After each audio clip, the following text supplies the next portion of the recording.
This is Dr. Jerry Jaffe, and welcome to the Comical Heathen. The Comical Heathen documents my investigations into the art and craft of religious satire. Every episode features an interview with a comedian or some other interesting person on the topic of religious satire. Today's episode features my conversation with Kevin Downey Jr. I was fortunate to catch Kevin right before he went on stage. We were at the Hollywood Casino in Mahoning, Ohio, and that explains the background noise you might hear. That show's booked by Carol Pennington, and I want to thank her for giving me access to Kevin before the show. Carol herself is a larger-than-life character in the world of comedy. She's great.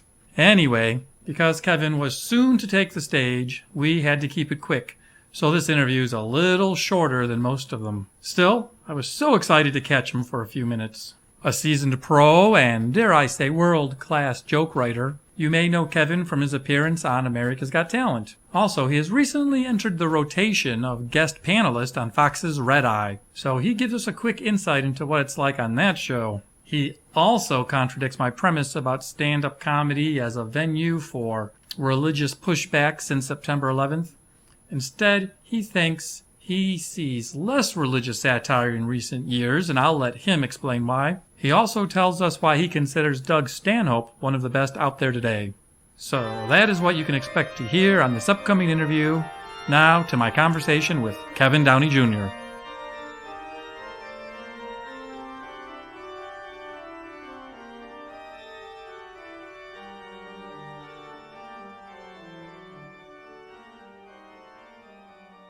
Hello and welcome to today's episode of the Comical Heathen. I'm your host, Dr. Jerry Jaffe, and I've made it my mission to study and research religious satire. And along the way, I've been interviewing comedians, artists, actors, and other interesting people to get their opinion. And today it is my pleasure to have with me one of my favorite comedians working today, recently on Fox's Red Eye, and also known for his appearances on America's Got Talent a couple of years ago. Welcome, Kevin Downey Jr. Thank you, Jerry. How are you? I'm fine. Thank you, Kevin, for doing this with me. Not at all. This is just a part of my free-ranging exploration of religious satire. I don't really have a strict agenda or list of questions. I'm just interested in any thoughts that you might have on the matter. So just so people know some context, I've seen you perform 10 times over the past 7 or 8 years. I'm a big fan. I don't think of your act as really containing much religious satire normally. No, Is it a topic that interests you or doesn't interest you? I have no problems with it. I used to do more. I don't do anything now that I can think of. I've done some. If anything's going to piss someone off, it's going to be that. I've had rednecks want to punch me over a couple of Jesus jokes. Nobody wants to get punched by a redneck. No. I mean, I have nothing against it. Although when you do that, you're best off doing that in a big city. Okay. Where they tend to be a little more anti-religion rather than pro-religion. It's because you'll get away with it. I found college towns tend to be very open to religious, like Ann Arbor Showcase. I've done shows in Bowling Green. Yeah, any sort of liberal, anything that leans left will laugh. If it's not impertinent of me, I'm just going to ask because you mentioned, did you really have a redneck want to punch you after telling a Jesus joke? At a show or after a show? Yes. It was in State College, Pennsylvania. Okay. And it wasn't even a joke making fun of Jesus. They just heard Jesus. Sure. I had someone walk out. I had a table walk out in Appleton, Wisconsin because I did a joke. I just said Jesus. I wasn't making fun of Jesus. He just left. He goes, "You do not make fun of Jesus." And I said, I didn't. If you listened to the joke, you would have heard I made fun of myself. Right. But they just hear Jesus, and there's some people that... It's a hot button word. Yes. Yeah. Red flag goes off. Absolutely. Yep. It was a silly joke. Just said, have you ever been so high that you see Jesus? Right. I was. I was gone, man, and I'm so high. Jesus walks into my apartment. I wasn't thinking. I said, "Hey, dude, close the door. What were you, born in a barn?" And they just out. Yeah, absolutely. And if you actually pay attention to the joke, it's just about me being so high I saw Jesus. Right. Absolutely. Which is you're the one who's high, so. Right. I'm the dope. I'm assuming it's your stoner friend has just walked in with a pizza. Oh, I hadn't even thought you're that hallucinating far. Like that. It's you see a guy with long hair. Yeah. Hey, Jesus. I hadn't even thought that far into the joke. But you have to be Jesus in your Jesus joke. Yeah. But yeah, just something that simple. And they're, Right. When you were a young comedian or a young comedy fan, were there any comedians who tackled religious satire in a way that you liked or thought was funny? Or I don't think so. Sure. I think, George Carlin, obviously. Sure. I don't know if you know this, but a friend of mine, Kevin Bartini, wanted to get the block he grew up on designated George Carlin Way. Okay, I've never heard of this. It's, 117th Street, maybe? Okay. Upper West Side, Manhattan. Okay. And there's a Catholic school on his block that he went to. Yes. And they said, well, you have to get permission from the school. They're involved. Oh, okay. And it's a Catholic school. They said, absolutely not. We will not. Like, he made so much fun of Catholicism. So he had to move it down one block. So it's not actually on the block where Carlin grew up because the church was still that cranky. Well, when you offend the big boys, Yep. they don't forget. They don't. They have a long memory. They absolutely do not. Yeah, sure. Is there anyone that you come across as a comedian, either famous or just road comics that you know, who you think handle the topic well? Not a lot of people are doing religious stuff now. Right. That little genre of comedy seems to have disappeared. Not entirely. I'm sure there are people doing it. Sure. But there's no one that stands out as doing anything. I mean, when you do religious stuff, it's like political. You stand to lose half the crowd. Right. But it's worse than political because, I mean, if you're making fun of Donald Trump or you're making fun of Hillary, you'll lose half the crowd. That's just the way it goes. But if you're making fun of Jesus, you will lose them, and they will hate you and just want to hurt you. Some of them. Sure. If you run the risk anyway. Absolutely. Sure. Yeah. I mean, if you have a great joke, I'd say I'd be all for it, but you just have to know there's certain places it's not going to work. Is there something that a great joke needs? Or just as long as it gets laughs, it's worth trying? No, if you have a great joke and it's about Jesus, bombs away. I mean, what's his face? Who's the guy that died in the car crash? I can't think of his name. Oh! No, back like 20 years ago. Kinnison. Kinnison, thank you. Yeah. He did great religious humor. He was a preacher of some sort. Yes, he came from a family of preachers. Yeah, he had a lot to fall back on. He knew what he was talking about. Right. He had some great religious jokes. Right. And the religious people hated him. Right. Well, you mentioned, satire, similarities to political satire, political jokes. You are, at the time of this recording, you were just recently, like a week ago or less, on Fox's Red Eye panel show, doing social commentary. Just what was that like? How'd that go for you? That was so much fun. As we're walking out, the guests are walking out single file. I actually started laughing to myself because I'm walking out to do a TV show with Lou Dobbs. Yes. He's behind me. I saw that. He sat next to me. I'm just sitting there going, I'm doing a show with Lou Dobbs. This is hysterical. I actually wish Lou Dobbs would shut up a little bit. I wanted more Kevin Downey Jr. You know what? I'm a sniper on those shows. Okay. Or radio. When I do radio, I'm just a sniper. Right. And I mean, I'm not going to interrupt Lou Dobbs for the former head of the CIA. Right. I just waited for them to call me and made my joke. Do you have or an whatever. approach for a show like that? I mean, do you do writing? Are you improvising? How much review do you do? They send you the topics of the show at 3:30. Okay. You have to send them what you're going to say about these topics by 6:30. Okay. And they send a car to pick you up, and you can rewrite if you want, but you've already sent what you're going to say. Okay. They just want to have an idea. You don't even have to stick to it verbatim. They just want to know what your point of view is on these topics, so that the host, Tom Shalhoub, he's got to know, where approximately you're going. Sure. So he goes, all right, I'll ask, when it comes to this topic, I'll ask Lou Dobbs first, and I know it's going to feed into what Downey has to say. Sure. So help him orchestrate the conversation. Yeah. Yeah. All right. Excellent. I know your Facebook feed certainly got some hits. Have you gotten much feedback from the show, from being on the show? Oh, yeah. Yeah, it went really well. And as soon as we were done, everyone went, wow, man, that was great, you guys. It was great. Yeah. And the best show of the week gets rerun on the weekends. Right. And it was ours that got rerun. Okay. So they reran it several times on the weekend.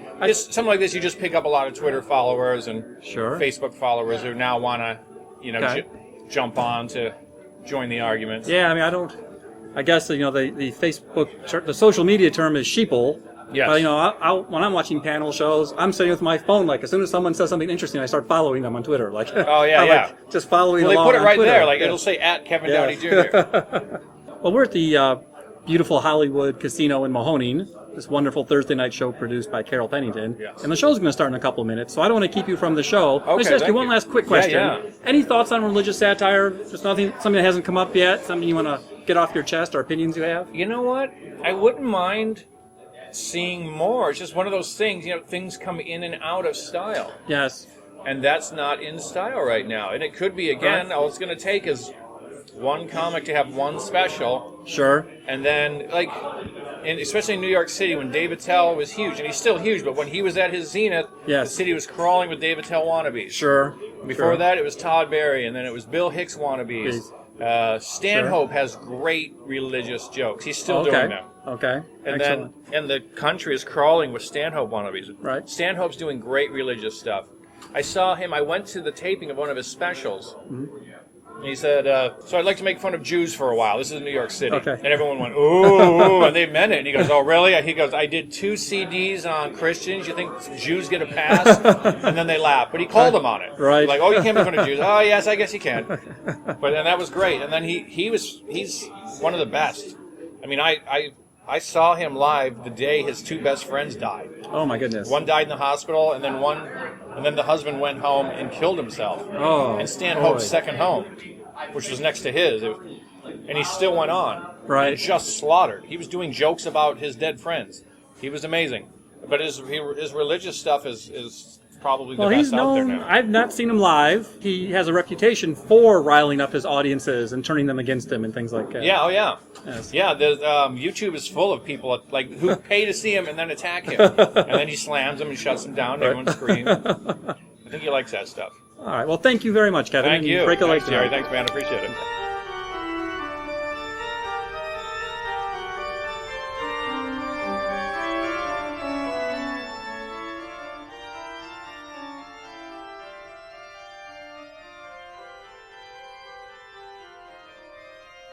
This is your host again, Dr. Jerry Jaffe. Short and sweet, like my wife, but a fun little conversation with Kevin Downey Jr. Kevin is one of the best out there. I almost can't believe someone threatened to punch him over a joke. But we have to remember, comedy is live, and sometimes things go down. It can be a crazy world. I posted a link to George Carlin Way if you want to look it up. And I think that Kevin's observation about trends is really thought-provoking. Rather than thinking about religious satire post-September 11th as a movement or reaction, thinking of it as a trend might change the narrative of my book considerably. Before we finish up today, I'd like to make a quick trip over to the rabbit hutch. Me and my wife are rabbit enthusiasts, and we keep some beautiful rabbits, Kevin Bacon and Newton.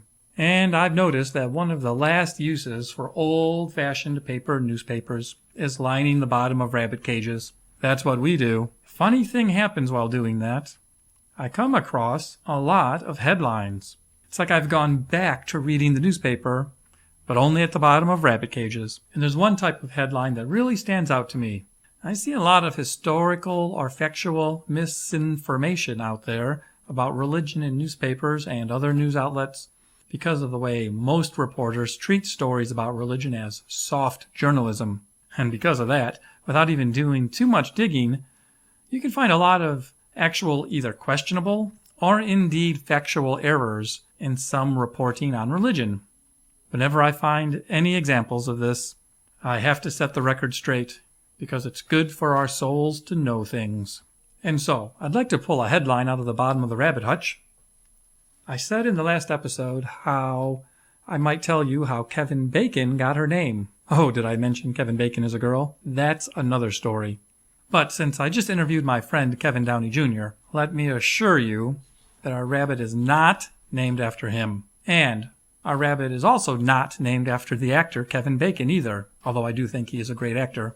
Nope, our Kevin Bacon is named after the alien Roger on American Dad. Anyway, I see underneath their big rabbit feet a headline from a local publication from the Cleveland area called Today's Family. This is one of those free magazines every city has, with parenting advice and stories about the local science museum. Well, the cover story on this particular edition is Keeping the Faith. Spiritual guidance can help you raise more thoughtful children. The first thing I thought after seeing that headline was, whoa, Nelly. Why is a trite little family rag doing such a heavy, serious topic for its cover story? The answer is simple, my friends. Because it turns out they weren't. This article is one of the fluffiest I've ever seen on the topic of religion. For one thing, can I point out that the headline is poorly written? Spiritual guidance can help you raise more spiritual children? More spiritual children? Sure, if you're a Catholic, Mormon, or Amish, and your God tells you that you have to have more children. Sure, in those cases, following your God's advice could definitely result in you having more children. That could be considered technically true, if that is what the headline writer meant. However, I suspect that what they meant is something more like, if parents take their children to church, will those children be more moral than non-church-going kids? That is a much tougher and more interesting question to tackle, let's face it. As befits the soft journalism that characterizes these types of stories, they interview two local experts, a nun and a pastor. Way to go out on a limb, fellas. You might be surprised to discover that these two experts confirm the bias of the article. This would be like asking a drug dealer if taking drugs is fun, and then reporting that drug dealers say taking drugs is fun. Let's face it, this article makes no effort to be objective, which is evident by the lack of asking any other experts besides these two. So in the interest of balance, here are 3 quick points that our journalist could have found out for themselves in 5 seconds if they bothered to look into it. For one thing, in 2005, Gregory S. Paul published an article called Cross-National Correlations of Quantifiable Social Health with Popular Religiosity and Secularism in the Prosperous Democracies. That is a mouthful, and I'll include a link to the article if you want to look it up. But in a nutshell, Paul attempts to collect data about things like drug use, prison populations, and other societal ills, and compare or correlate them to the religiousness of each country. And what he found is that the more religious a country is, the worse off they are in these various social ills.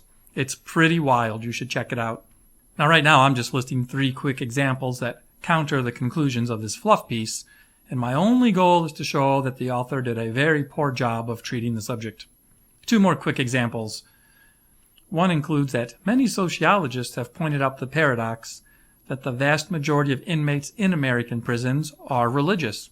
Crime rates among atheists are the lowest demographic in the country.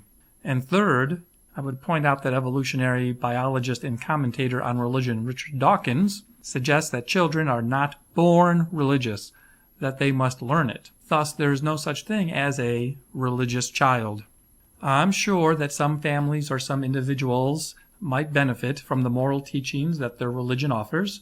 The possibility of that is not what I'm noticing here. What I'm reacting against is the shoddy journalism in this article, in which the author asserts, keeping the faith, spiritual guidance can help you raise more thoughtful children.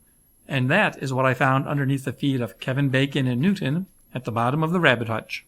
Since I consider misinformation a sin, I call this misinformation. Whenever I see examples of misinformation, I have to speak out. I'm not trying to ruin anybody else's good time, but hey, it's not about your dogma, it's my karma, and I'm all about spreading the love.